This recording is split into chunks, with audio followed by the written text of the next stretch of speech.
Cooper Tier, a standout in his own right, won the U.S. Cross Country Championship this year. Oh no, by the way, we got the world record holder, the American record holder, the Canadian record holder, worthy of an Olympic final. I know we got a lot of really great matchups next week when we descend on Hayward Field for Prix, but organizers here have really put together a fabulous 5,000 meters. We're just dangling the Prix carrot right now.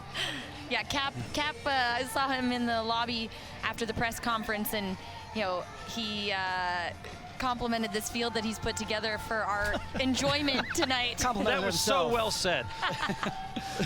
This is an incredible field of athletes that I've put together. No, yes. But I am very pleased to be able to have this as something all of us get to enjoy tonight, because as we've all been saying, I mean, what a field that we've assembled out here tonight. So 12.5 laps of the track. And the effort here is to click off some pretty consistent laps in the early going, as they're shooting for sub 13 minutes, which still sounds fast, but as the times get faster, it's an all relative thing. We have a pacer in front, and I believe that's AJ Ernst who's going to do the driving here. Edwin Kurgat is a DNS in this race. So we got Sam Atkin of Great Britain, Cooper Tier, Grant Fisher, Biniam Mahari, Stuart McSwain, Anthony Rotich, Cole Hocker, Mohamed, Seliman Barega, Joshua Cheptegei, the world record holder, Morgan McDonald, second ranked in the world, Barahu Aragawi, and Jacob Kiplimo, who we didn't even mention in the Cavalcade of Stars, winner of the last 2 World Cross Country titles, Tokyo bronze medalist at 10,000 meters, and finished 5th coming back in the 5K, and they're all running single file here in the early going. I'm not going to make the statement that we're going to be talking about this guy at the end of this race by any stretch of the imagination, but I do think that Sam Atkin is one of the most underappreciated distance runners on the planet. This guy, he runs for Great Britain, and so, for the American fans, maybe we don't care, maybe we do, but he goes to BU every winter and runs times that are unworldly. He's run under 13 minutes for 5K. He's run right around or under 7:30 for 3K. I mean, this guy is strong. He is fast, and yet he is one of these athletes that, time and again, I feel like maybe he gets too fit too early. Shannon, what do you think explains someone with that type of pedigree not being, in world finals left and right? I think I'll like it. Maybe too early. In this scenario, he's opening up his outdoor season. He had that 12:58 in January, and there's no other results for him in 2024. So it'll be really exciting to see what he does tonight in his opener, putting himself right out in there. So as the men come down the main straightaway, we go back over to Kristen Pudens, the Olympic silver medalist from Tokyo, here in the 5th round, needing a couple of places and a few meters, and isn't going to get a few meters out of the cage as she fouls on her 5th attempt. So 4 out of 5 rounds she fouls. The reigning world champion, Olanga Tsonga, did improve in round 5, but got only to 4th place. So Jorinda van Klinken, who will be next in the ring, followed by Perez of Cuba and Allman of the United States, are going to be the top 3 that will go into the final 3 round. As Van Klinken steps in the ring, finished her collegiate career at the University of Oregon following her coach when Jerry Schumacher built his staff in taking over the program from Robert Johnson. And just over 60 meters is the throw for Van Klinken, close to where she was in her previous best. 4-time NCAA champion in both shot and the disc, and 4th at the last 2 World Championship stops in Eugene and also in Budapest. So Cooper Tier and his Ben Thomas teammates are now want to do some of these very strange, very small, very controlled races. Cooper ran 3:32 with effectively no one in the stadium and no one in the race the other week. I think that shows immense strength and immense mental fortitude.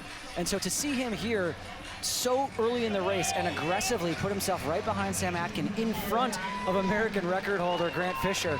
I mean, he's got to be feeling really great about where he is, and he doesn't want to deal with the yo-yo. Shannon, sometimes in these races where it gets so spread out, if there's any lack in the pace, the group all coalesces together and then strings back out as someone in the front realizes that the pace is lagging a little bit. That takes its toll on your body.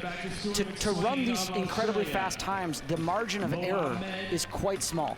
And so I think minimizing the amount of rest to stop and go, stop and go, stop and go, the traffic that you might experience in the back of the pack, Cooper's doing a great job asserting himself at the front of this field. You know, and I think in that championship scenario, you often see that yo-yo effect, right, where we get someone that goes out hard, then slows down, then surges, and really is just trying to create that lactic surge in the competitors, as well as the stress and emotional kind of confusion about what's going on, versus being able to just get on the train and run. We have a pacer here. This isn't a championship scenario. There are athletes who are trying to get those standards. We only have, we have about a handful that do have it and a lot that want to get there. And so, seeing them strung out like this tells us that they have gotten after the pace, and at least at a K, they were on that 12:54, that sub 13-minute pace. And split-wise, at the front, Atkin, a 61, a 61, a 62, a 62. We're going to see how things evolve over, but I think that the splits tell a lot of the story as well in these athletes and the way that they the race is progressing and how maybe they might be feeling on the inside based on the numbers that we see as the pacer now steps off and we have 7 laps remaining. Still a lot of work left to do in the race. Still that chunk of the race where you're sort of have to prepare yourself mentally just to put in the grind, and that inclination to slow down might be there, but really getting yourself hopefully to that 2-mile mark, hopefully to the four laps to go with some running left in your legs. I think that generally is that truth-telling moment that I found in the 5K, where either you're gonna be able to have a great race or you might want to drop out. And here's the benefit of those lights. Also, you can see Sam Atkin at the front sort of looking around saying, hey guys, come on, someone help me out up here. Someone do some work. But this field, Paul, again, it is just single file. There are no gaps. There's maybe a slight gap forming between the entire field and the person in last place right now. I'm scrolling through my screen trying to find out exactly who that might be. Anthony Rotich, sort of the only person falling off this pace. Cole Hawker doing an incredible job maneuvering around Anthony Rotich and pulling Morgan McDonald back to the back of this field. As Sam Atkin, he hasn't lost contact with those green lights, but I know that he wants someone to come around him. Of course, yeah. I think especially when there's this much racing left to do, and you see him looking over his shoulder right now. I mean, I think you called it, right? The best scenario is if he, in a perfect world, had someone who would maybe want to trade off with him. We've watched that in Olympic finals before. I remember when Helen Obiri got her first Olympic medal, she and Vivian were trading off leads. I think for Atkin's sake, I hope that maybe someone will be willing to get up in front of him and help put in the work. It looks like maybe Tier is moving a little bit wide, which tells me that he wants to go quicker, but maybe he's not quite sure yet if he wants to be the one to become the pacer. But Atkin's really asking, come on, somebody help me out. Well, you can see now the lights are definitely moving away from this group, and I don't think Atkins has any willingness to kind of keep pushing this pace, as he did a lot of looking around there as they come through now with 5 laps to go. So they're through 3K in 7:47.05. The last kilometer about a second slower than the second kilometer, 2:36.54. So they're falling off that pace just a bit as they work their way now, kind of closing in on 13-minute pace, and those lights about 10 meters ahead. Eric Gowie now making a move on the outside. 2 silvers again in the last 2 world championships at cross country, 4th in that Tokyo Olympic final at 10,000 meters. But it's Tier and then the American record holder Fisher comfortably in 3rd. We haven't even talked about Bahari, who's the 17-year-old Ethiopian that ran 12:56.37 on the Diamond League circuit in the race that Barega ran the fastest time in the world this year, 12:55.68. So Aragawi now moving past Stewie McSwain as we have less than a mile to go, as Atkin continues to drive this thing forward as they reach 9 minutes elapsed. So one of the things that's sort of presenting itself to me right now is that in the front, at least in the front half of this group, there is one person who doesn't have the Olympic qualifying time. That person just went to the front, and that's Cooper Tier. I've just been sitting here trying to say there is one guy that doesn't have this time, and he can't let the time slip away. Right. Yes, under 13 minutes is well beyond the Olympic qualifying time, and for a moment, I do think that Cooper Tier was sort of sitting there thinking, all I gotta do, my goal today is just to click off this Olympic qualifying standard. I also think that you get to a point, Shannon, with all this training that you do, you want to see how fit you are. Absolutely. And if I'm sitting there feeling good with a mile to go, I just ran 3:32. You're in my wheelhouse. Let's go, folks. Well, and I look at the splits, 61, 61, 62, 62, 62, and it was a 63 that was the point at which Tier decided to take the lead. In fact, that 63 was almost a 64, so had definitely dropped in the pace. We're starting to get separation. Hawker coming off the lead pack. Yeah, and 3 laps to go now, and the world record holder, Joshua Cheptegei, is moving up on the outside, back there along shoulder to shoulder with Grant Fisher, and maybe slightly ahead into 4th as we kind of wind things up here over the last few laps. The last lap came through in one of the fastest laps of the race, sub 63 seconds, so they're starting to wind it back down to where they need it to be, but still now a K to go as they go through this last kilometer in 2:36.72, a little bit slower than the last one, but I venture to guess this last kilometer going to be slightly spicy. faster. Well, and I also, as an American, we think about like 2 laps to go, but our international competitors who perhaps train in Ks, they just hit a K mark, and we saw a lot of the African athletes all then make their surge to the front as they went from being the complete back of the lead pack to now the complete front of the lead pack with Aragawi, Mahare, Cheptegei, all of them now at the front pushing this pace with 2 laps to go. Grant Fisher right there just made some savvy moves. He's following directly in the slipstream of Joshua Cheptegei, the fastest man ever to cover this distance on planet Earth. I mean, you could throw a blanket over 10 guys at the front of this field as they are all running right around 13-minute pace. And who are we going to talk about now? What other absolutely fantastic athlete? Watch out, here comes Suleiman Barega. 600 to go as the Olympic champion at 10,000 meters. Suleiman Barega moves up along Aragawi. Mahari is there, the world record holder back in 4th. Cooper Tier staying in the mix with Grant Fisher, the 2 Americans there in the top.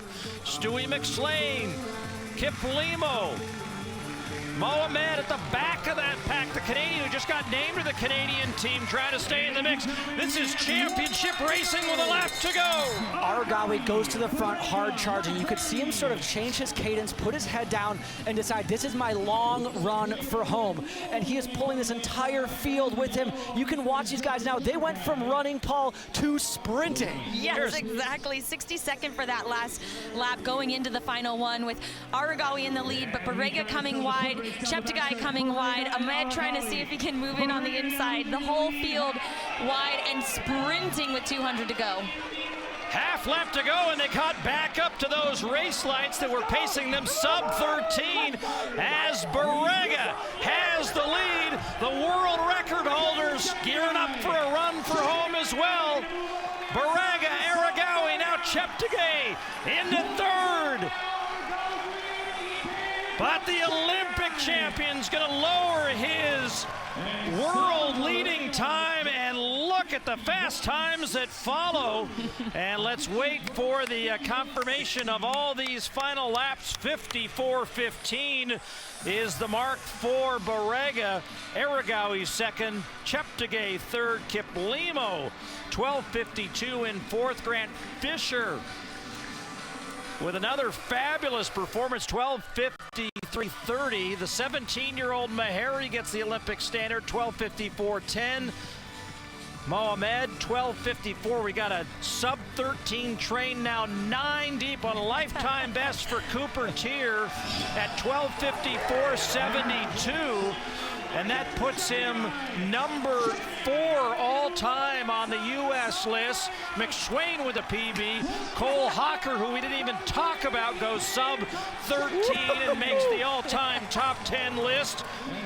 And Morgan McDonald 13 A flat. pedestrian 13:00:48 Yeah, lifetime best. Consider going full-time into podcasting, Morgan, with 13 flat. Goodness gracious. What did we just see, Paul? That was absolutely unbelievable. When we saw Aragawi go to the front, I mean, you got these guys that, I mean, they knew they weren't going to come in here and really set personal bests. Look at the screen. We just need to leave this on the screen for like an hour so people can just sort of reference it. Well, look at the story of these Ks, right? So it's 236 for the first K, 235, 236, 237, and the last